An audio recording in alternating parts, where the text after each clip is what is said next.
আমার নাম উৎপল প্রধান। আমি গোসবা ব্লকের বালি মৌজায় একজন কৃষক। এই বেগুন গাছ লাগিয়েছি এই মালচিং পেপার দিয়ে। মালচিং পেপার দেওয়ার সুবিধা হচ্ছে এই যে ঘাস আগাছা তো হবেই না, প্লাস আমি যে খাদ্যটা দিয়েছি গাছের গোড়ায় সেই খাদ্যটা গাছটা সম্পূর্ণভাবে নিতে পারবে এবং জল ধারণ ক্ষমতা বেড়ে যাবে। আর এই যে এই পেপারটার বৈশিষ্ট্য হচ্ছে এক পাশে মানে ভেতর পিঠটায় ব্ল্যাক আর উপর পিঠে হচ্ছে সিলভার। এবার এই সিলভার থেকে একটা রিফ্লেক্স আসবে, সেই রিফ্লেক্সটা পাতার তলে উপকার হবে। সালোক সংশ্লেষ বলুন আর যাই বলুন, এতে একটা উপকার আছে। এইভাবেই জন্য আমি এই পেপারটা ব্যবহার করেছি। মূলত আগাছা তো বিশাল কাজে দেয়। আমাদের এখানে আগাছার যা উৎপাদ আছে সুন্দরবনে, ঘাস থেকে আপনার অন্যান্য গাছ থেকে আগাছা থেকে সার খেয়ে নেয়, গাছের খাদ্য খেয়ে নেয়, ফলে আমরা সেইভাবে ফসল পাই না। সে কারণে এই মালচিং ব্যবহার করা। কি সার ব্যবহার করে?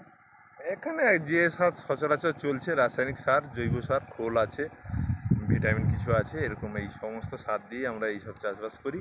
আমি গত বছর থেকে এই ব্যবস্থাটা করেছি, গত বছর দেখেছি সুফল পেয়েছি, তাই এবছর আমি সেই জন্য এই পেপারে ব্যবহার করেছি। এই পেপার বলবো অন্যান্য চাষিকেও বলবো এই পেপার ব্যবহার করতে। এই পেপার ব্যবহার করলে অনেক সুবিধা আছে এবং অনেক সুফল পাওয়া যায় চাষের ক্ষেত্রে। সে কারণে আমি এই পেপারটা ব্যবহার করা শুরু করেছি। এতে কি সব সবজি চাষ করা যাবে? হ্যাঁ, এতে সব সবজি চাষ করা যাবে। বেগুন কেন, যে সবজি চাষ করা যাবে।